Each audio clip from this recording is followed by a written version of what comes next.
I just want to start this video off by saying this has to be my favourite place in all of Skyrim. Cractus Keep.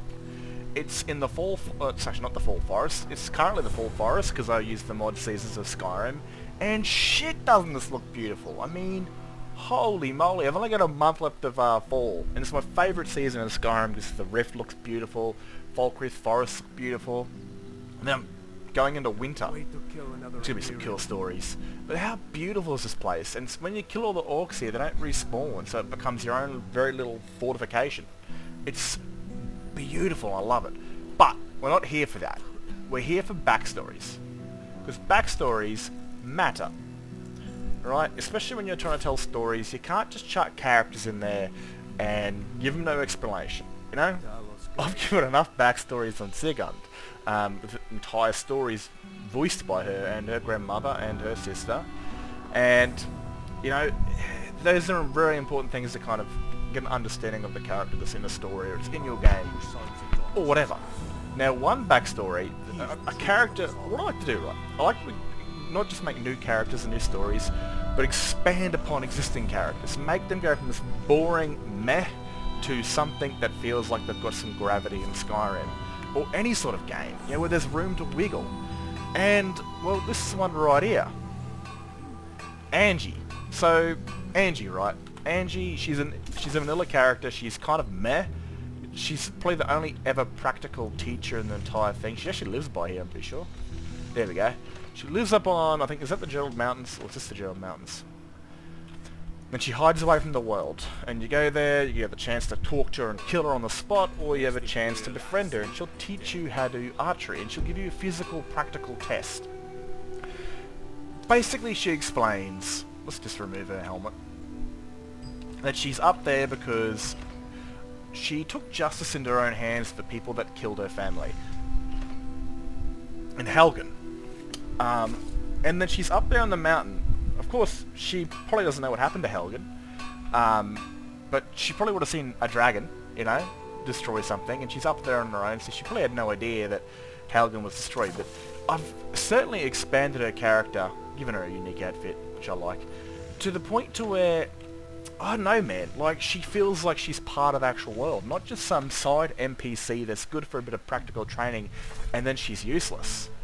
Angie in my game, her backstory is my story. The reason why she's up there in Angie's camp is, for me, a story for the very end of the war. Why is she hiding away? Well, it's not because she killed a couple Imperials that, you know, basically murdered her family or raped and murdered her family. It's because she was here, fighting alongside the true sons and daughters of Skyrim.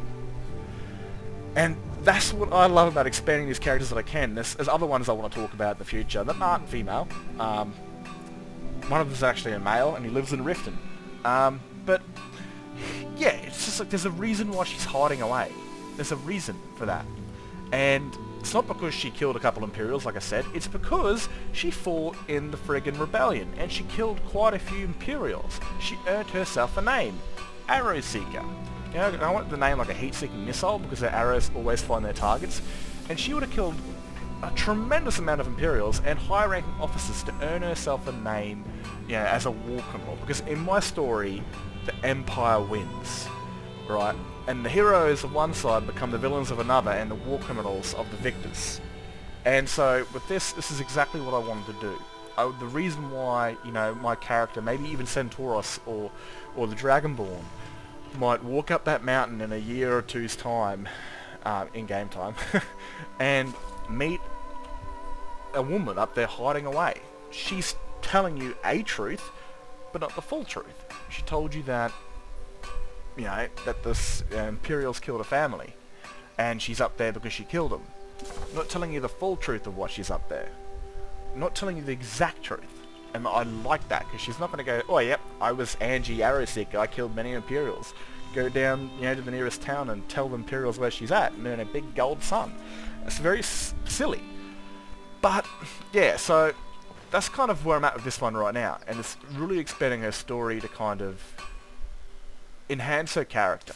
So when I do meet her on the mountain, she's done quite a bit, and her backstory is actually in the game. I'm actually well, her backstory when you officially meet her in Vanilla is part of my story. Now the Stormcloak Rebellion, they fight for many reasons. They want independence, they want to be their own country again. They fight for Talos, they fight for religion, because the Empire says they can't worship one of their own that became a god.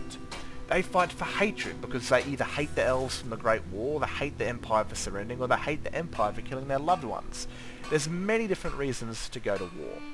You know, some of these guys down here probably went to war because the Empires, some of them are officers and they fought in the Great War and saw the Empire as weak for surrendering when they easily could have won. Or, you know, they believed in Talos. Or they hate the Empire letting the Thalmor come in and steal their loved ones away because, you know, they believed in Talos. So there's many different reasons. Angie's reasons are quite simple. She hates the Empire because Imperial soldiers that were meant to protect her, that were meant to look, you know, protect her and her family and her town, Helgen, well, they abused that.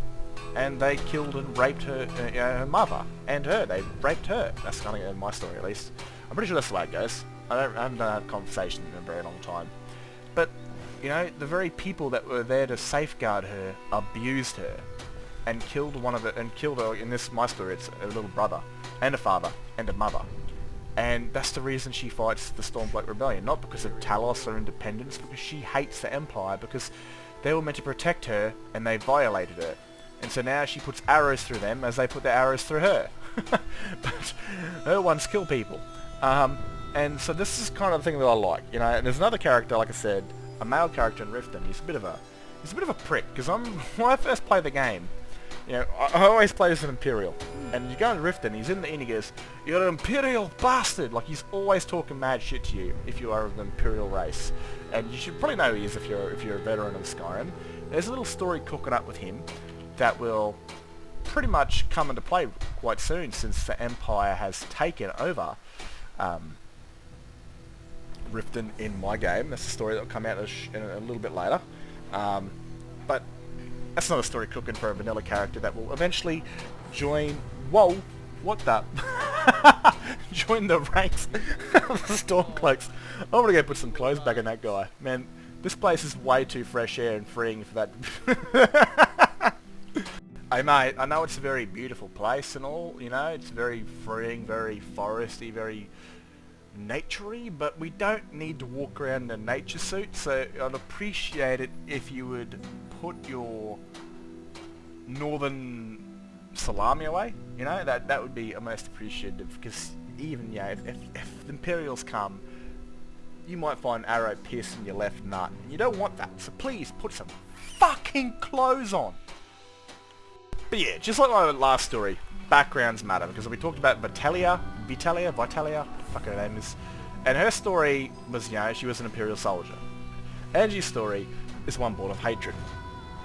You know, hatred for the Empire, because, you know, if you trust somebody, if someone's a police officer and they come through and they rob from you, steal from you, they rape someone you love, you're going to hate them and everyone that wears their uniform because of it. And you might have an understanding that all of them are like that, but you're going to become very distrusting of that group.